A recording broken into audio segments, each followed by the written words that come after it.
How to uninstall Epic Games Launcher from PC and laptop. So in order for us to begin with this one, let's go ahead and open the Task Manager. So right click here and then click Task Manager. Now here in the Task Manager, you are going to open the processes, and then here at the top, just go ahead and try to write here Epic Games.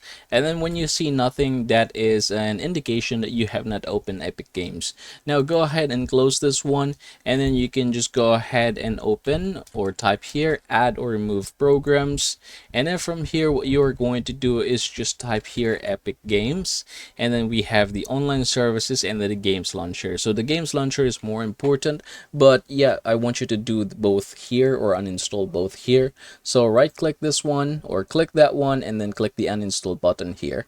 The same way here, click this and then click uninstall. After doing so, you will see a security pop-up asking you to confirm this action, and then yeah, you can just go ahead and continue by tapping the yes button. After doing so, you should be able to remove Epic Games Launcher from your PC and laptop.